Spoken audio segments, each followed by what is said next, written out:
نحمده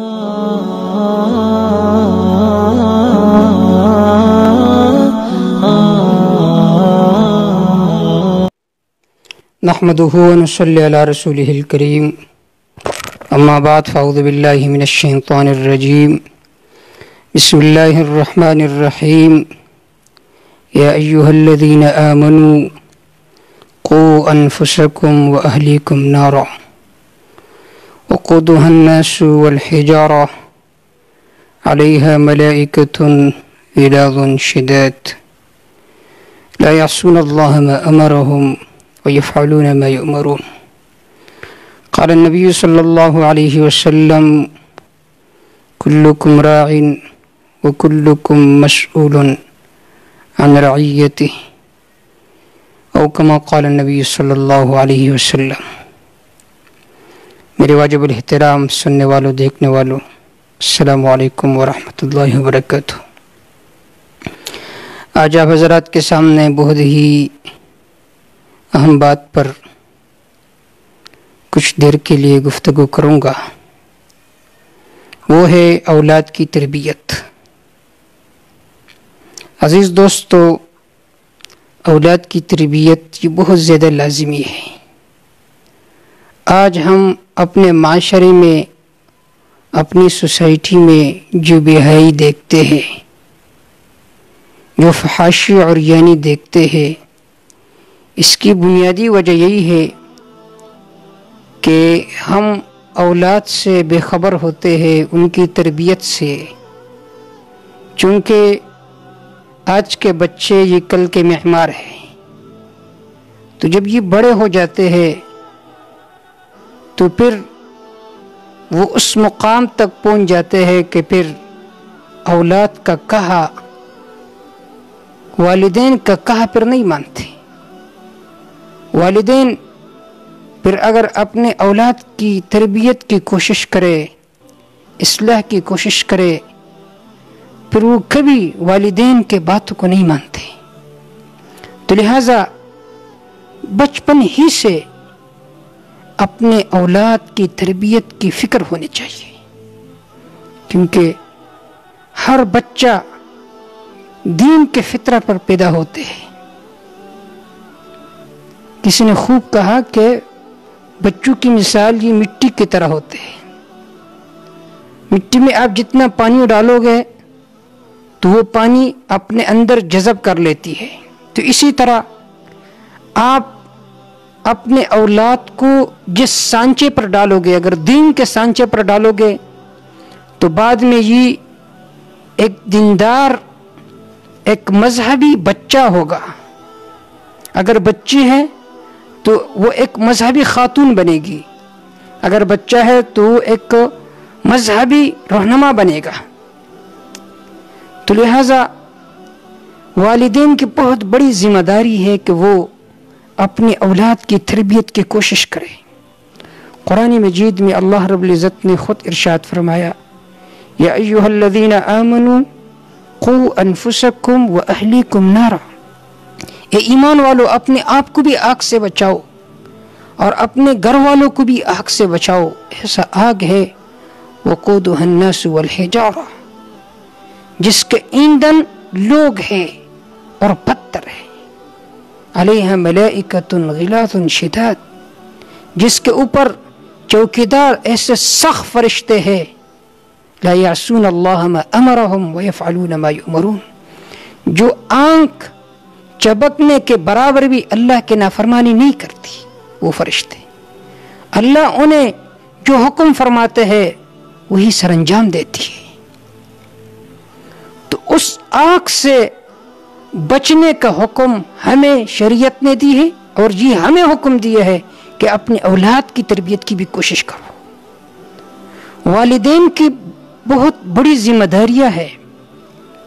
سب سے پہلا ذمہ داری یہ ہے کہ جب بچہ پیدا ہو جائے تو دائیں کان میں اذان دی جائے اور بائیں کان میں اقامت یعنی تکبیر کہی جائے، تاکہ سب سے پہلے بچے کے کان میں اللہ اکبر کا نعرہ گونجے. دوسرے نمبر پر 7ویں دن بچے کا عقیقہ کرے. اگر لڑکا ہے تو 2 بکرے، اگر لڑکی ہے تو 1 بکرا ان کے طرف سے ذبح کرے اگر استطاعت ہے. اگر کسی مجبوری کی وجہ سے 7ویں دن نہ کر سکے تو بعد میں جلد از جلد کرے حقیقہ. اور تیسری ذمہ داری یہ ہے کہ بچے کا نام اچھا رکھے جس کا معنی اچھا ہو. یہ سب سے بڑا تحفہ ہوتا ہے والدین کی طرف سے کہ اپنے بچے کا نام اچھا رکھے.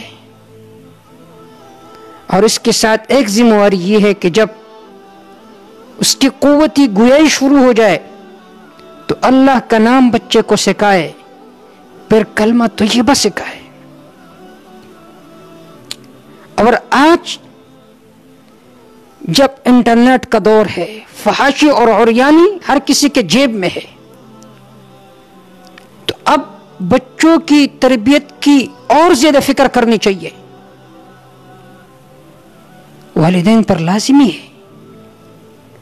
اگر ہم اس سے بے خبر رہیں گے تو عزیز دوستو اس کا نتیجہ یہ ہوگا جو آج کل ہو رہا ہے. دیندار طبقہ ہوگا، والد مذہبی ہوگا، والدہ مذہبی ہوگی، لیکن اس کے بچے وہ فلم ایکٹر ہوں گے، اس کی بچیاں وہ ننگا سر پھریں گے، اس کی بچی وہ پینٹ شرٹ پہن کر بازاروں میں گھومے گی. یہ کیوں؟ اس کی بنیادی وجہ یہ ہے کہ والدین پدری محبت میں آ کر اپنے بچوں کی اصلاح کی فکر نہیں کرتے، تو پھر نتیجہ یہی ہوتا ہے. اب دیکھیے یہ جو ٹی وی چینلز پر یہ لڑکیاں بیٹھی رہتی ہے، انٹرویو لیتی ہے، یہ کون ہوتے ہیں؟ یہ امریکہ سے تو نہیں ہوئی ہے، یہی مسلم طبقہ کے خواتین ہے جن کے والد وہ مذہبی ہوتا ہے، والدہ مذہبی ہوتی ہے، اکثر کے یہی ہوتا ہے. لیکن چونکہ والدین اپنے بچوں سے بے فکر رہتے ہیں تو جب بڑے ہو جاتے ہیں پھر تو اگر وہ اصلاح کی کوشش کریں گے وہ نہیں مانیں گے. تو ہماری ذمہ داری یہ ہے کہ ہم بچپن ہی سے ان کی اصلاح کی کوشش کریں. آج ایک بوڑھے آدمی کا بیان سن رہا تھا، اس کی ایک انٹرویو تھی اپنی بیٹی کے بارے میں. کہہ رہا تھا کہ ہم تو ایک مذہبی گھرانہ ہے اور میری بیٹی اس طرح گھوم رہی ہے، اس طرح فلمیں بنا رہی ہے. رو رہا تھا وہ. لیکن عزیز دوستو اگر ہم بعد میں روئے تو بہتر یہ ہے کہ آج ہم اپنے بچوں کی اصلاح کی کوشش کریں. اب دیکھیے سیرت طیبہ میں جناب رسول اللہ صلی اللہ علیہ وسلم کی سیرت دیکھیے. آپ صلی اللہ علیہ وسلم نے بچوں کی کتنی اصلاح کی کوشش کی ہے. اور آپ صلی اللہ علیہ وسلم بچوں کے ساتھ محبت بھی زیادہ کرتے تھے، مزاح بھی زیادہ کرتے تھے، لیکن اس کے باوجود ان کے اصلاح سے بے خبر نہیں رہتے تھے. ایک صحابی ہے حضرت ابی سلمہ رضی اللہ تعالیٰ عنہ، یہ بچے تھے، آپ صلی اللہ علیہ وسلم کے پرورش میں تھے، ان کا والد فوت ہو چکا تھا. وہ فرماتے ہیں کنت غلاما فی حجر رسول اللہ صلی اللہ علیہ وسلم، میں ایک بچہ تھا، آپ صلی اللہ علیہ وسلم کے پرورش میں تھا. ایک مرتبہ آپ صلی اللہ علیہ وسلم کے ساتھ کھانا کھا رہا تھا. وَكَانَتْ يَدِي تَتُوِشُ فِي الصَّحْفَةِ، میرا ہاتھ وہ پلیٹ میں ایسے گھوم رہا تھا جیسے کہ بعض بچے ہوتے ہیں، کبھی وہاں سے کھانا کبھی یہاں سے کھانا، اس طرح. فقال لی رسول اللہ صلی اللہ علیہ وسلم، تو مجھ سے آپ صلی اللہ علیہ وسلم نے فرمایا یا غلام سم اللہ، اے بچے جب تو کھانا کھاتا ہے تو سب سے پہلا کام یہ کرے اللہ کا نام لے. اب دیکھیے آپ صلی اللہ علیہ وسلم بچے کی تربیت فرما رہے ہیں. وَكُلْ بِيَمِينِكَ، اور اپنے دائیں ہاتھ سے کھائے. وَكُلْ مِمَّا يَلِيكَ، اور اپنے سامنے سے کھائے.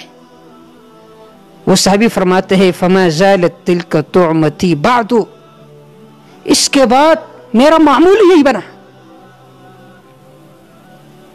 صحیح بخاری میں امام بخاری رحمہ اللہ نے اس روایت کو نقل کیا کتاب الاطعمہ میں. دیکھیے بچپن سے جو اصلاح ہو جاتی ہے تو جب بڑا ہو کر پھر بھی وہی عادت رہتی ہے. تو عزیز دوستو اگر ہم چاہتے ہیں کہ ہماری سوسائٹی وہ پرامن ہو، اس میں دینداری ہو، اس میں دین غالب ہو، ہمارے بچے اور ہماری بچیاں وہ باحیا ہو، وہ با کردار ہو، تو ابھی سے ہمیں کوشش کرنی چاہیے کہ ہم اپنے بچوں کی اصلاح کی کوشش کریں بچپن ہی سے، کیونکہ آج کے بچے جی کل کے معمار ہوں گے. تو لہٰذا اگر ہم نے آج ان کی تربیت میں غفلت کی تو عزیز دوستو کل ہم پھر نادم ہوں گے، پچھتائیں گے، لیکن پھر اس کا کوئی فائدہ نہیں ہوگا. اور اس کے بارے میں ہم سے ضرور پوچھ ہوگی، کیونکہ حدیث پاک میں آتے کلکم راعٍ وکلکم مسئول عن رعیتہ، تم میں سے ہر ایک نگران ہے اور ہر ایک سے اس کے ماتحت کے بارے میں ضرور سوال و جواب ہوگا. اگر والد ہے تو بچوں کے بارے میں ان سے سوال ہوگا کہ تو نے اس کی تربیت کی کوشش کی ہے یا نہیں کی. تو اللہ تعالیٰ سے دعا ہے کہ ہمیں اپنے بچوں کی تربیت کی توفیق عطا فرمائے، اور ہمارا جو معاشرہ ہے اللہ تعالیٰ اس کو با ایمان معاشرہ بنائے، حیادار معاشرہ بنائے، اور اللہ تعالیٰ جو فحاشی اور عریانی ہو رہی ہے اللہ تعالیٰ اس کو بند فرمائے، اور ہمارے بچے بچیاں ان کی اصلاح فرمائے، اور ہمیں ان کی اصلاح کی توفیق عطا فرمائے. اما توفیق الا باللہ علیہ توکلت و الیہ انیب.